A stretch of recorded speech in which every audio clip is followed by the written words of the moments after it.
Okay. I'll call to order this regular meeting of the Easton Reading Region 9 Joint Policy Committee at 9:01 a.m. on March 4th, 2022.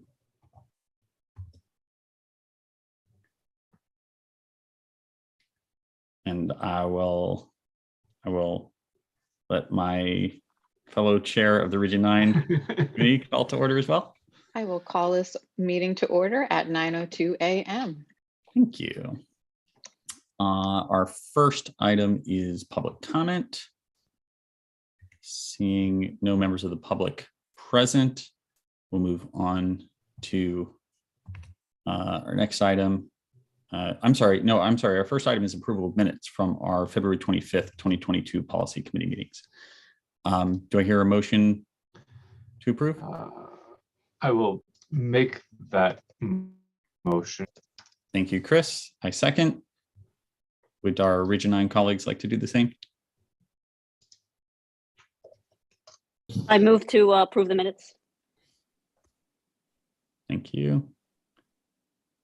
Do you have a second there on Region 9? I can second, or can I not? You can. Okay. You can. All right. Very good. Any discussion?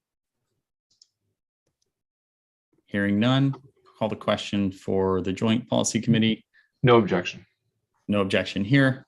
The minutes are passed. No objection here. The minutes are passed as well. Very good. That takes us to public comment. No members of the public being present. That'll move us to committee member comment.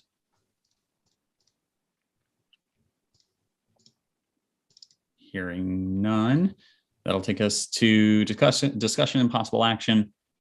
Our one item on the agenda today, process for review of model policy.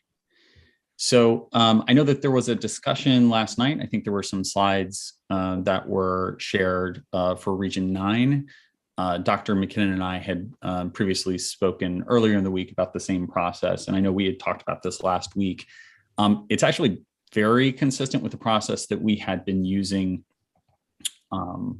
previously. And I think it's worth noting that our process, while it has been characterized that our process included sort of reviewing policy by policy, it was reviewing the entire CABE model policy, which then the intent was that we would replace the old policy of all three boards with the approved model policies that we had reviewed, not that we would then have that reviewed again by Shipman Goodwin. It seems like a lot of people who didn't pay any attention to what we were actually doing have very strong opinions about what we're actually doing. and all of this is a matter of public record. Feel free to go back through and review 2 years worth of videos where we were doing this work, and we never had an intent of doing that process. But be that as it may, we are I think very much excited to get going on the Shipman model policy, which I think was our intent going back a few months to switch over to Shipman as the model policy that we use. I think the process that Dr. McKinnon suggests, I'll just share a spreadsheet that I think will help us as we go through this process. So first, documenting the various policies that are a part of the Shipman model policy. So we have the each one of these series, and I think as a part of the Oxford review, Dr. McKinnon, and maybe you can confirm, you assigned policy series numbers to the Shipman policy to make it easier to navigate. Is that correct? Right. Okay. So I don't think there's any reason for us to come up with a new numbering system. I think it makes sense for us to just use the same numbering system that Oxford used. If not, we can certainly discuss if we feel differently, but essentially, and I just noticed business, it's only with one S here. Let me double check. Is that because I copied over wrong? Or was there a typo there before? Scroll. There's a lot. Yes. Yeah. So I copied over wrong with only one S. So, John, what you just, which is interesting, right? I think I did this last night when we talked to Region 9, but when you had to scroll through those 30 pages, those 30 pages represented the policies that were in my previous district from CABE. Right. Yeah.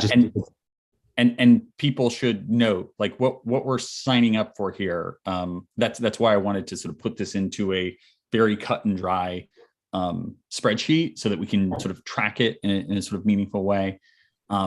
First, the policies that are a part of the shipment model policy, you'll see take us from, I think it was row 3 down to row 84. So 81 different policies. That is significantly less than what it exists inside of our existing policy books. Okay, so that's good. I think this is a more concise and, sort of more sort of just the facts. And I think when we crosswalk it, we'll see what's being removed. Exactly. Additionally, as soon as I get a copy and I put in a request to Shipman to make sure that we have a copy, then I'll be able to populate the pages here so that we have an understanding of like, okay, there's this many policies, how many pages are inside of each one of these policies? And I hope we're going to see a lot of 1s and 2s and 3s at most. I concede that we may end up with some that say 20, but I hope not. And so that'll give us a really good idea of sort of how many we can do at a time and sort of chunk through the review of these. Along with that, to just sort of track again in a really sort of easy way, having each one of the policies have a place where the Joint Committee can identify its recommendation, the Region 9 Committee can identify its recommendation. I hope that we're going to be able to move forward in lockstep, but I'm not. Help me understand how you can make those recommendations without a crosswalk. In as much as so if it says automatic external defibrillators and my choices are adopt, repeal, maintain, what am I adopting, repealing, maintaining? That's exactly right, Chris. So that's the main point that is different from our prior process. Our prior process that we had come to over the course of several months was that we were not going to compare the existing policy against each one of these policies, that we were going to wholesale adopt the CABE model policies and then, but obviously still review every one of them to make sure that they made sense. We were also going to carve out for any recent policies that we had reviewed and approved. So that was a part of our previous policy. With this process, we will need to review all of our existing policies. And because the policies are different amongst all 3 boards, Region 9 will have to evaluate their policy on automatic external defibrillators versus the Shipman policy in order to understand whether or not your recommendation is to adopt, repeal. I think there's a yes and no there. I think that my understanding is sort of the overwhelming presumption is going to be that where there are 2 policies about a topic like AEDs, that we will take the Shipman policy and call it a day, unless there is some overwhelming reason not to. Right. Where I think the question starts becoming is, so there's a Shipman policy on AEDs. Let's say that there is a CABE policy that exists about the availability of first responders for athletic events. And Shipman is silent on that, but CABE has a policy and it's been adopted already. The presumption to me seems to be that gets repealed because it doesn't exist in Shipman world. The question for this group is, do we want to make an affirmative determination about all of the policies that are getting thrown out with the bathwater here, about whether we want to make sure we're doing that, or just say, I'm not going to look, I'm just going to do it. Can I say something about that? Because we had that same question, and I'll give you an example that I brought up last night as well. We had a policy about the booster club at the high school. And we had a lot of conversations about, well, CABE has a booster club policy. Shipman and Goodwin does not have a booster club policy. We really need to, and this is, we had this conversation early on, and it kind of demonstrated that CABE has a lot more policies than Shipman. And so therefore we would be significantly reducing our policy manual. And we actually brought in Gwen Satoon into a policy subcommittee meeting to help us have this conversation. And I actually encouraged us that we do that, like bring someone in as a guest speaker to this point, because the way they explained it is that Shipman has policies on everything that you need, not on things that you want, right? And so you don't need a booster club policy. And in fact, if you have a booster club policy and you aren't following it, then you're liable. Right. And so it's the most significant example is the mask policy. You repealed the mask policy because we no longer need it.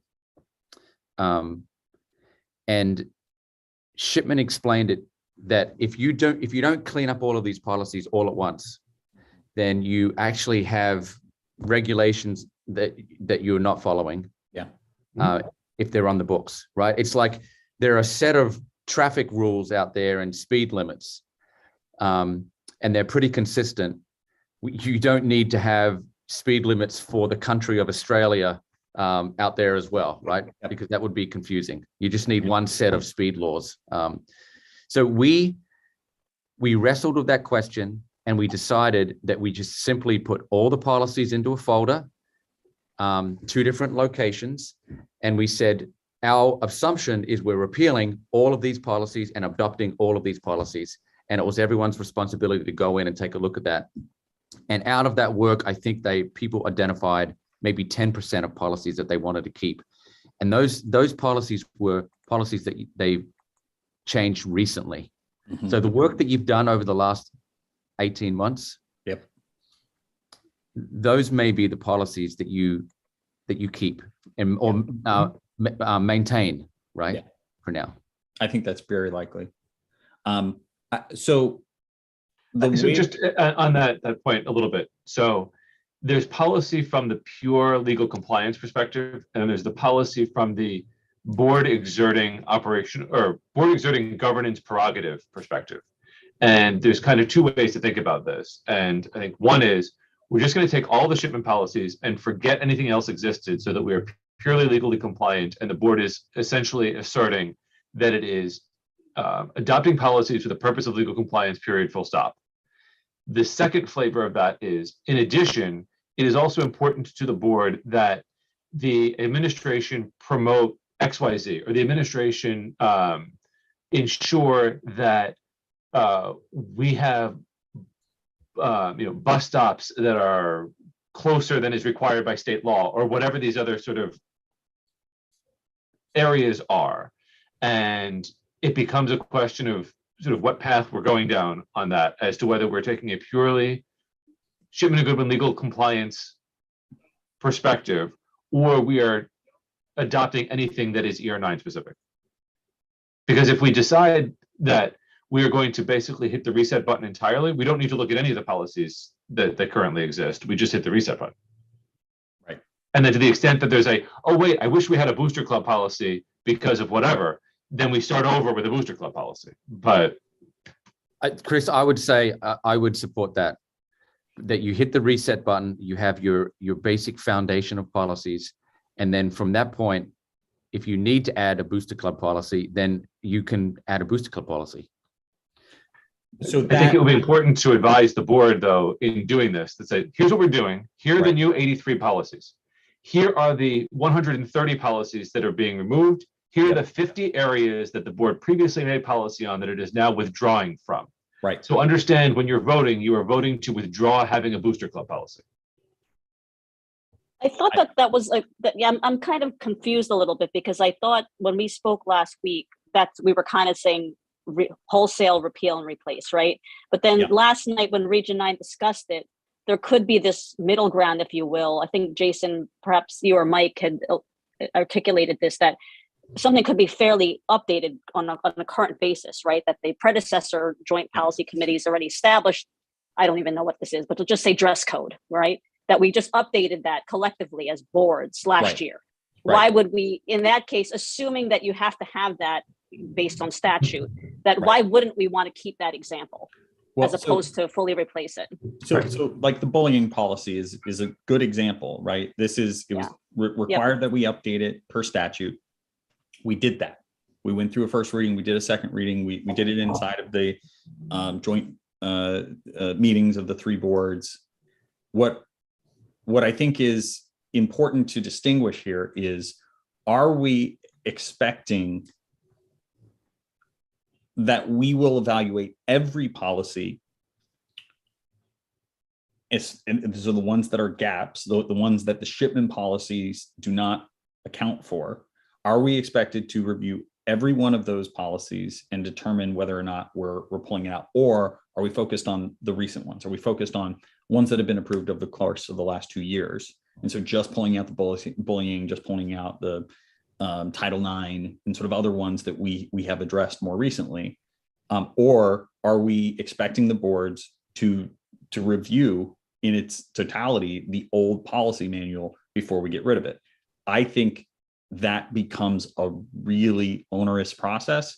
And I think the recommendation from Dr. McKinnon, and I think what Chris was just talking about, is if we give an inventory to say, here are the 150 policies that exist today, 60 of them are not in the shipment manual. Here are those 60.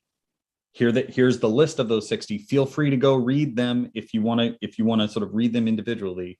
But our recommendation is for us to only keep the ones that are here. And that number is going to be different for the three boards because there are three different policy books right now. That's exactly right. These now need to be separate conversations for each board, and each board's policy committee to have the conversation and then recommend to their respective boards. But I mean, it would be my extraordinarily strong recommendation that we don't end up with three policy books again. No, I agree. I think that's, well, I don't want to open this up to Region 9 decides that they want to have an additional smoking policy, and Reading decides it wants an additional visitors policy, and Easton decides it wants an additional purchasing policy, because that puts us right back where we started. Yeah. All right. I don't. If it's any comfort, I think that discussion last night that Region 9 has would not lead to that. So again, I don't want to speak for all my colleagues on Region 9, but that's the sentiment. I don't think, and I think Jason, I think both you and Stephanie emphasize that as well. That's not. I don't think anybody wants to go there. Would be my belief and hope. And I just have a point of clarification or information. And tell me if I'm understanding this right. If we do decide to go forward and hit that reset button and start all fresh and new with Shipman and Goodman, does that then give us a starting point to say, okay, we're set, we're up to speed here, we can move forward. Now, here's the X number of policies that were recently revised and rewritten.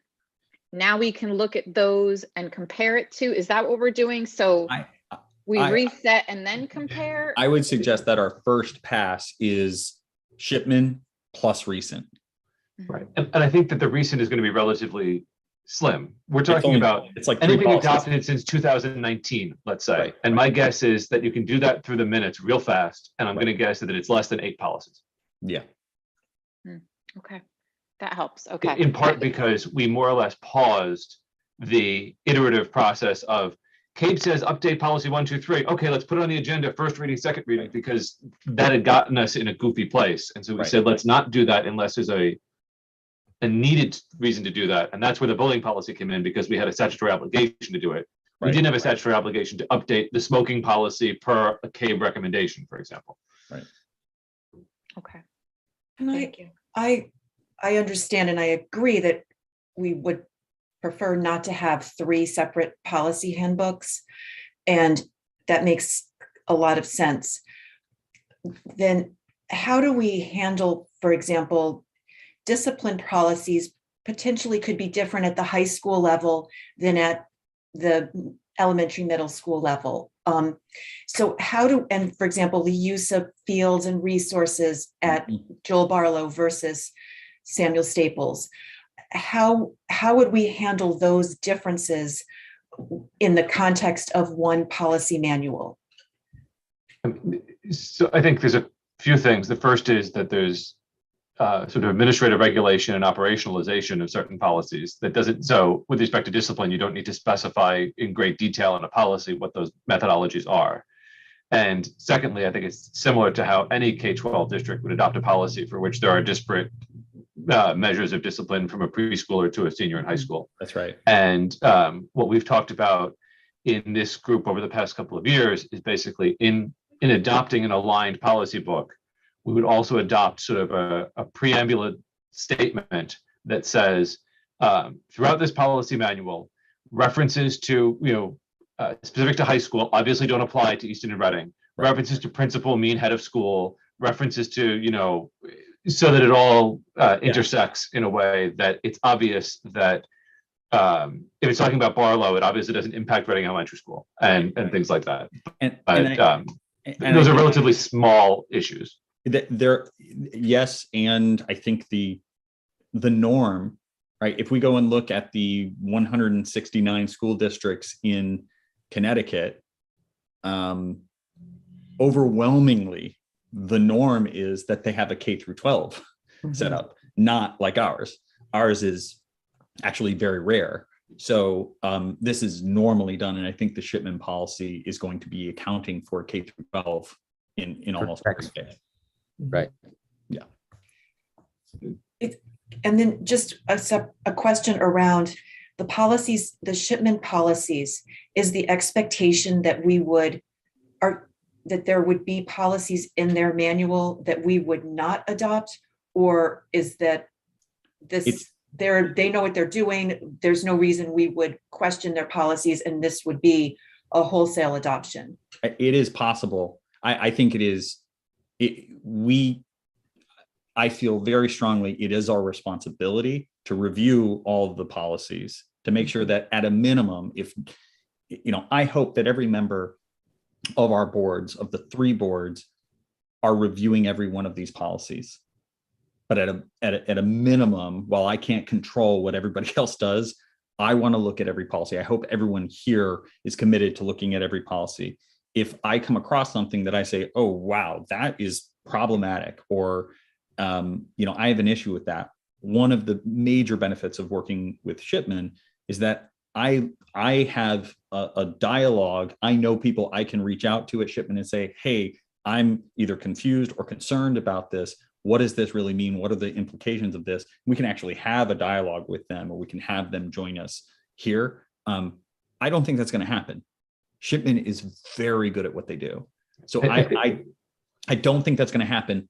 But I think we have to allow for the possibility that we come across a policy either as individuals or as a group of people and say, we have a concern here and are not comfortable moving this. I mean, having looked through the CAVE policies, sort of the lens through which I looked at it was, what is this policy trying to do? Is it a legal requirement?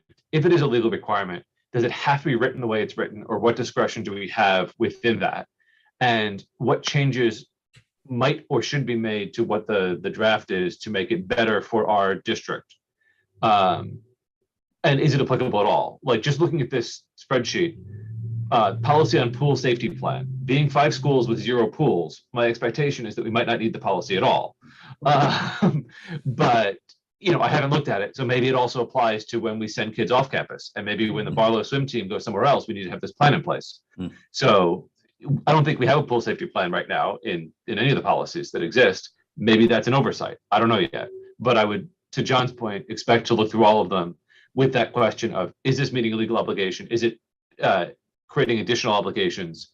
And is it something that's relevant to our district? With the presumption that we would adopt all of them on the assumption that Shipman has already sort of done that analysis.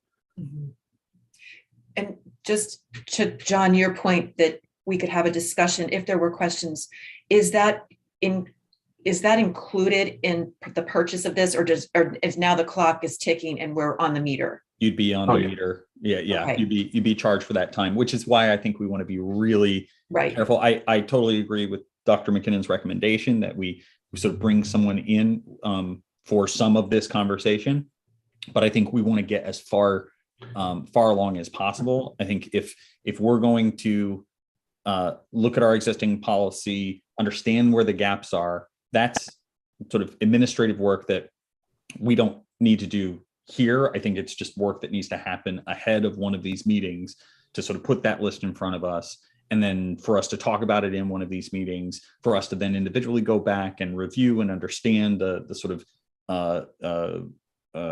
policies that are not in the shipment, and sort of we go through that process.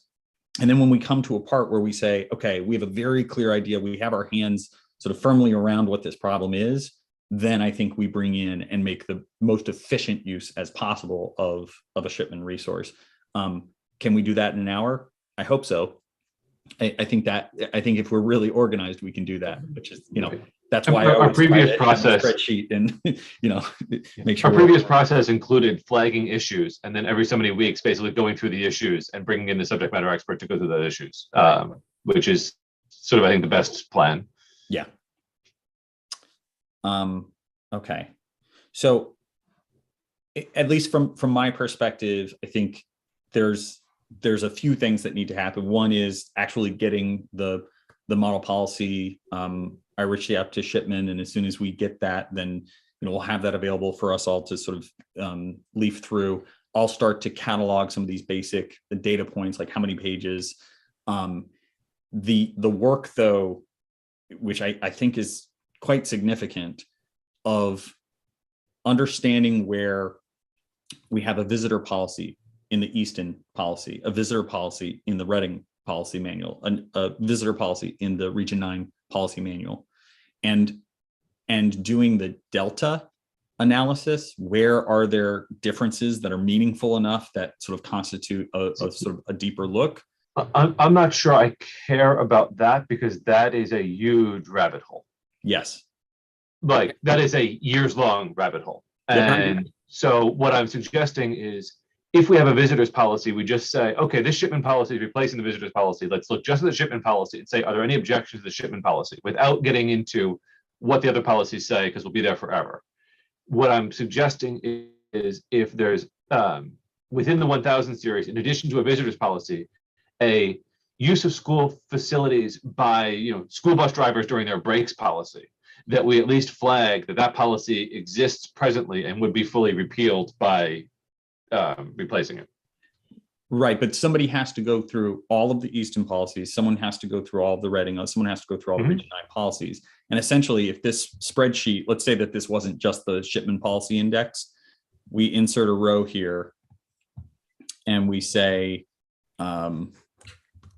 policy on stuff and things, right? And then we have, I think we need to have something like this, where we say Easton 1, 2, 3, 4, basically. Yep. Exactly. So this starts to create, what you called a crosswalk or cross-reference document that helps us to understand the totality of policies across each one of these. I think we're talking about 3 separate spreadsheets, one for Easton, one for Reading, one for Region 9, that would then do that kind of analysis and then give us the ability to actually segregate what are the ones that are not in the shipment, what are the ones that are in the shipment. And be able to it seems that if you put it all into one spreadsheet, you could see visually very quickly where there are outliers. Yeah. Yep. And the reality is that the Easton and the Reading policies are actually quite close. It's just a function of timing where they're apart. I think Jason has something. Yeah, I like the idea, John, of perhaps using tabs at the bottom for different policy lists, rather than kind of a comparison like that example you provided. The biggest hurdle that we had was answering that exact question when board members our policy committee received training from Gwen Satoon from Shipman that helped reset our mindset about what the work should entail.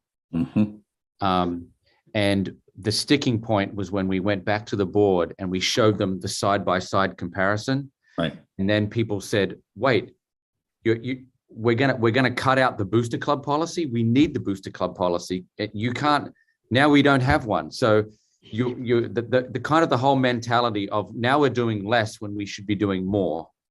And that is, that's kind of a sticky wicket, right? So however we can negotiate that. I think it's less about the folks here and more about the full board conversation. I think the people here, I think we're all on the same page when it comes to what we're proposing is we do have to create a comparison and understand if there's a policy that exists now that won't exist in the future. And we need a summary to help the boards understand that. Along with that presentation, I think we need to make sure that the boards understand why you would cut a policy, and that having a policy that is not required by law creates certain liability. And especially if Shipman is advising against you having that policy, then let's listen to our attorneys. Right. Yeah. I think there's some making of the sausage that happens here, and then there's some polishing to present to the boards, a very tight recommendation and basis for that recommendation that prevents a meeting from going sideways when somebody says, I want to talk about the booster policy, I want to talk about the, chicken nugget policy or whatever it is. And they start pulling things out one by one, it creates an issue. Yeah, I would say so. Dr. McKinnon, I fully agree. Having we have our Shipman policy index, we'd have our Easton policy index, our Reading policy index, our Region 9 policy index down at the bottom. There would still need to be some sort of three different sort of summary documents, though, that sort of put it all together and show us the verses so that we can easily summarize that and make sure that we're being transparent and clear with the boards as we're sort of so let's sort of convert that to sort of operationalizing it. We have two tasks in front of us now as a committee. One is to go through these Shipman policies and review them for sort of basic comprehension and making some sort of recommendation as to whether they're acceptable. There's a second workflow right now, which is indexing all the policies across three districts.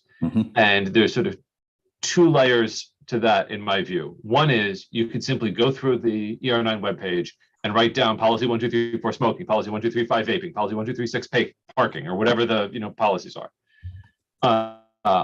There's an asterisk in my mind, in as much as the way that some of those policies are labeled, there's no relation to what the substance of the policy is, like none. And so I think there are policies that say meetings, and then when you click into the meeting, it says stuff about emails, and it has nothing to do with meetings. And so we probably have to go a little bit deeper than just going off of the labels to make sure that we're doing this appropriately. That's correct. But that is a couple hour job for somebody just at the base level. I think it's easily 10 hours of work. You think it's that much? I think it's a lot. Yeah. And unfortunately it's times 3. I think it's 10 hours of work just to really do that effectively, just for the Easton board. Is there a way to, I don't understand how our website works. I assume there's a way to sort of batch download what's in those folders. Because if I could just batch download those folders to PDFs that have those numbers on it already, it's way easier to manipulate than going through that web portal. I don't know if our website makes that easy to do, but I've been able to do it in the past where I've grabbed down a bunch of the PDFs. Yeah. So yes, I think we can get a collection. They are individual PDF documents, which I think, it should be fairly simple to then combine all those into one PDF document. Yeah, so back when we started this, I created the Region 9 policy book, the Easton policy book, and the Reading policy book, and I redlined them all against each other. Yep. And just created one big messy crosswalk at that point, which I think was part of the impetus to say, the hell with this, let's throw it all out. That's exactly right. That's what we spent our first 2-3 months doing. Yeah. And then we said, oh, okay, this is why this doesn't make sense. We have this Frankenstein and we really just need to replace it wholesale. Dr. McKinnon. Sorry, Kathy. Oh, I was just going to ask, just looking ahead to the presentation to the boards and how to help that go smoothly, because this is so much information and it's so important. And it's, and I can understand how people would be twitchy about things. When you present, in your experience, did you present was there one presentation where you made all of the recommendations initially? And that's why, for example, the Booster Club question came up because that was the first time people had heard about it, or did you do it in stages? We had someone from Shipman and Goodwin come in, Gwen Satoon, talk with our Board of Education to kind of help them understand the process and help them understand the shift in mindset over, required policies, needed policies, and being careful about not having a policy that you need could actually get you into more trouble when you think it's supposed to help you, right? And then the idea of that we can always, once we reset, add policies if we need to, but it's more economical time-wise to do it that way. And so once we had that conversation, we built the framework, which I've shared with you in the past. And this is, John, I don't know if you want to share the memo, or I can share the memo that I created, but it's kind of like what John explains right now, is that you have to provide a list or an appendix of these are your model policies. So if you go up to the front page, the very top. And I started rewriting this, just replacing Oxford with Easton, Reading, Region 9, but didn't finish. Yeah, and it's simply saying that the current policies are in this list, the model policies are in that list.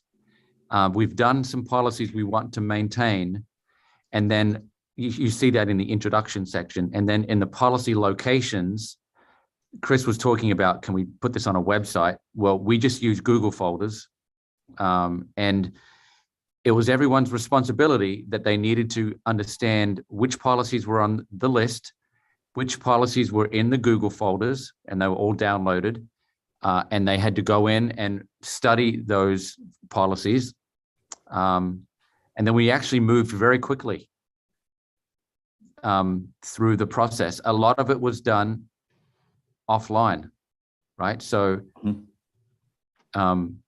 if you click on Appendix B, it'll take you to all the shipment model policies that we downloaded from the portal.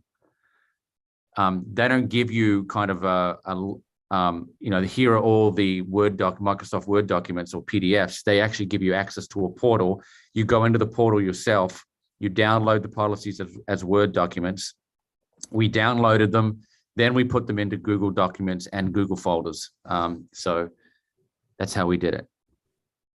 So you had your initial sort of setup with the Shipman Goodwin people, and then this was the next thing that you presented to the board. There was nothing between those two.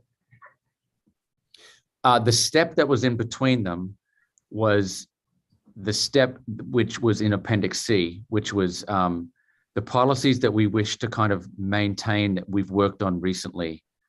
And there were a couple of policies that were unique to my previous district. Mm-hmm. So for example, if Reading has a policy about how students and how the school system uses the community center, Easton doesn't have a community center in that way. So that's a policy that you may want to keep that's unique.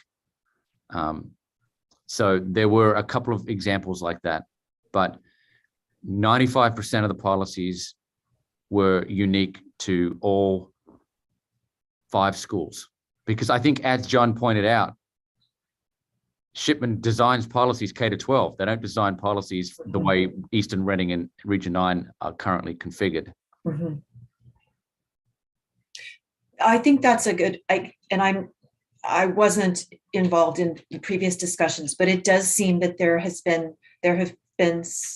there's been debate and not necessarily alignment on this process. So I think to the degree that we can lay that out for everybody up front, get agreement that this is what we're doing, and this is exactly, like to your point, I think and others said it, most schools have a K through 12 policy handbook. They don't have a high school handbook and an elementary school handbook. And I think to set that up initially might go a long way in bringing everybody back to the same page, because ultimately that's where we want to be. I'm just thinking forward to the presentation ultimately and how we can best get there for the most successful presentation. And if we need to add a few steps in the middle to get everybody comfortable and get buy-in and everybody understands where we're going and how it works, we might want to do that. Yep.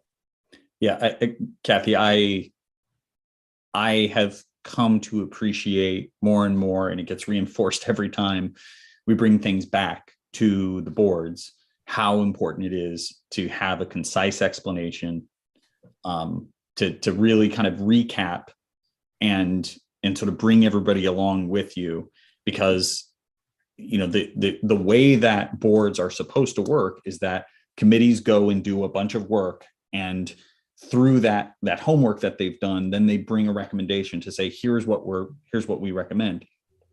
The ball gets dropped too often at the recommendation phase, because you don't sort of catch everybody up on here's what we did and why we did it and why it's important that we think our recommendation is adopted.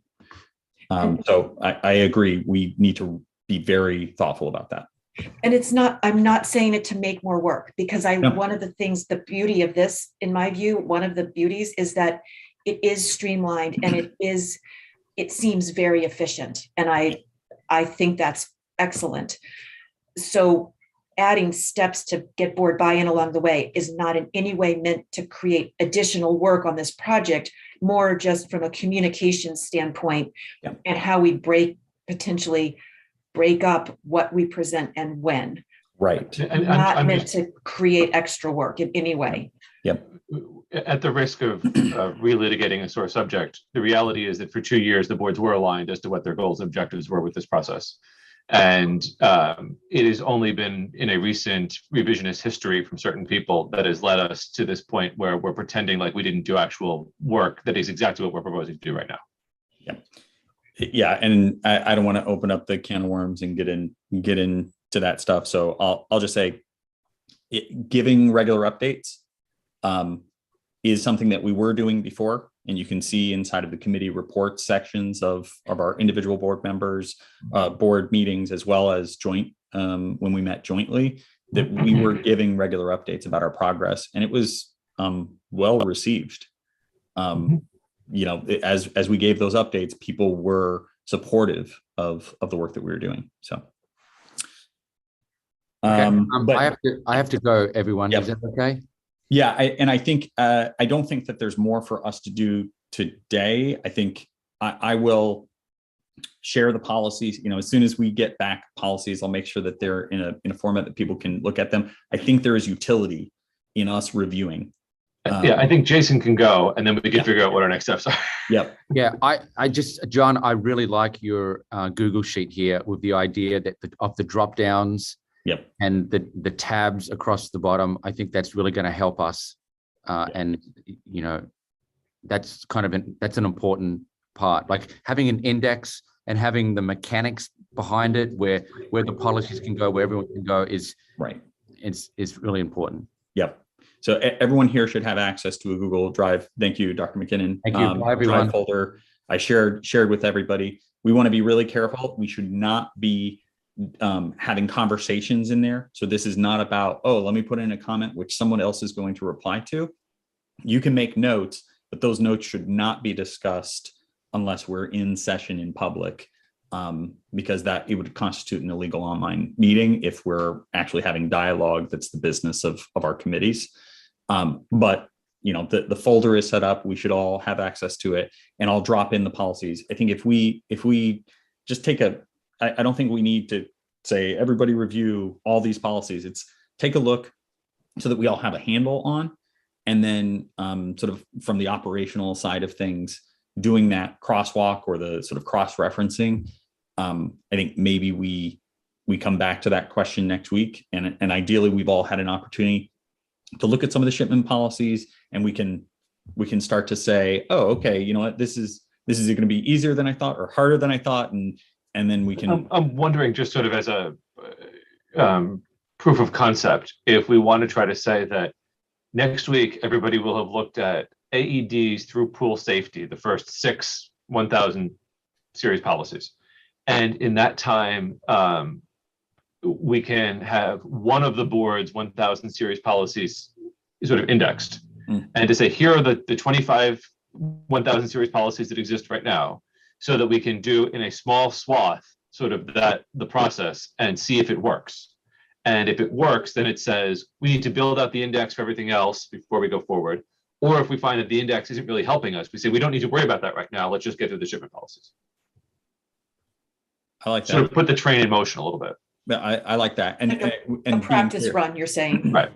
Just in isolation, just a handful of 1000 series policies to see whether what we're talking about works in practice or not. Yeah. And being really clear, this is not us starting that process.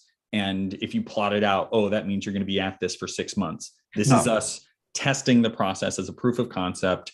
If this works, then, you know, our intent is not for this process to drag out 6 months. If we can be done with this in 2 months. I would like to hit the May tri-board with a clear proposal. Yep. That would be amazing. For context, I found my combined Reading policy manual from 2019. It is 518 pages long.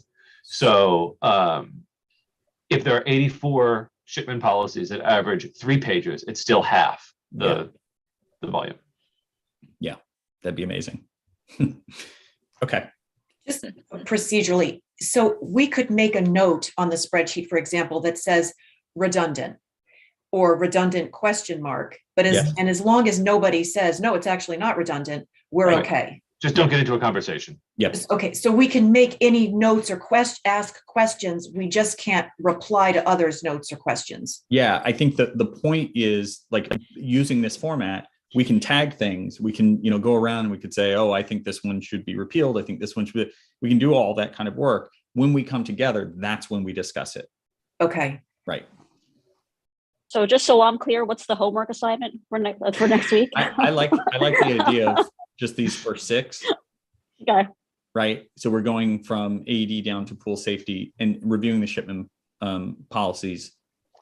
And then I will raise my hand to grab the Easton policies and do the sort of Easton policy index, because I'm going to do that anyways. So we'll, you know, I will do that work. And if are you going to make that a tab in the workbook? Yes. Okay.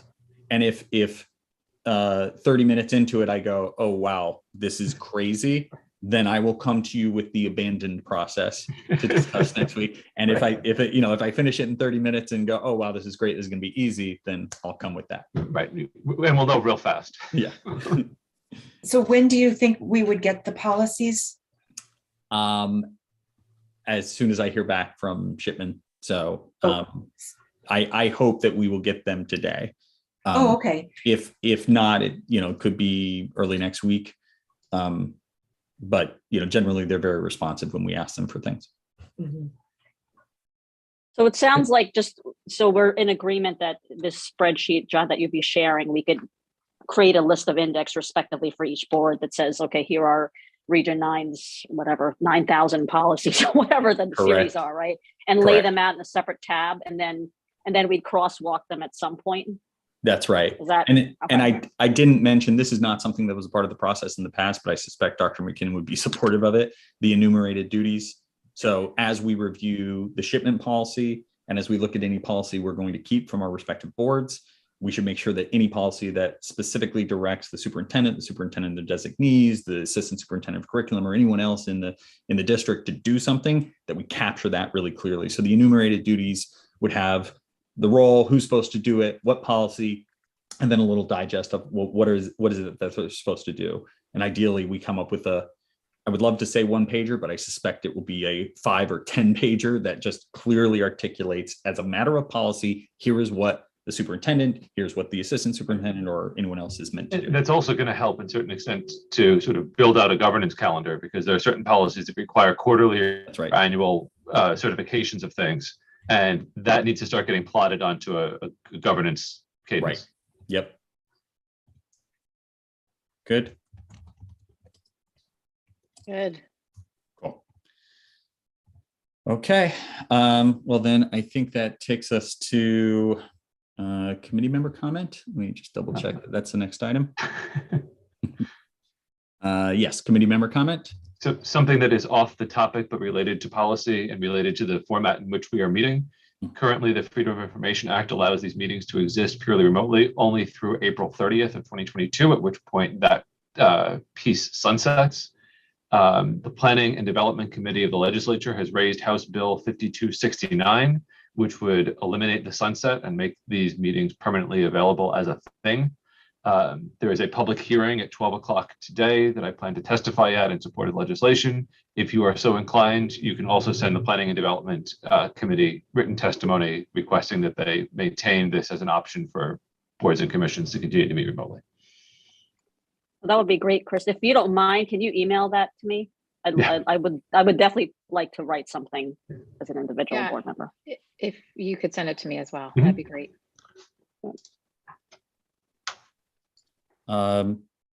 Any comment on the Region 9 side?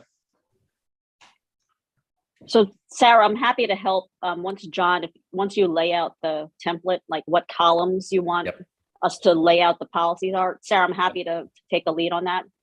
If you want, and then, you and Kathy and I can coordinate as you see fit. That sounds great. Thank you. So can I just ask, when the three of us coordinate, does that need to be a meeting? Or is that logistics? Define coordinate. Yeah. Yes, well, that's what I'm getting we can at. coordinate by phone, correct? So we can say, or no? I think we would want, if the intent is to talk about the work of the committee, I think you want to do that inside of a meeting, which I think we'll have plenty of opportunity. I think the intent is we test out a slice of the process, and that next Friday when we meet, we're able to sort of talk about more details, and then that coordination I think can happen during next Friday's meeting. Just from a planning standpoint, a calendar standpoint, is the intent at this point through April 30th to remain on Zoom and then decide what we would do moving forward? I think so, but if there's a desire to the contrary, I think it's open for discussion. Okay, I only ask because being on a Zoom from 9 to 10 is much different from a calendar standpoint than being somewhere from 9 to 10. And so Kathy, for context, we pulled what I would call a gimmick before the pandemic. We were meeting remotely also. And the way that we justified it was the meeting was held in the central office conference room. And it's just that all the members participated by electronic means. And so if a member of the public wanted to attend the meeting, they would go to the central office conference room, and that's where the meeting was being held. Okay. And Tom and Stephanie would go to the conference room. But right. Like Stephanie and Tom would go to the conference room. So there were people there. And if somebody showed up from the public, they're welcome to attend that meeting as, any meeting. But we were all remote. So it's definitely more convenient for me to zoom into these because they're an hour and they're more frequent. Yep. So right. For sure. Yeah. So I hope everything goes well and we're able to continue this practice after April. Okay. I guess we look for motion to adjourn in policy committee. Thank you, Chris. Absent objection, we're adjourned at 9:55. Thank you, sir. Region. I'll move to adjourn for Region 9. I'll second. Yep. At 9:55. Very good. Thanks, everybody. Thank you all. Bye. Nice weekend. Thanks, you too. You too.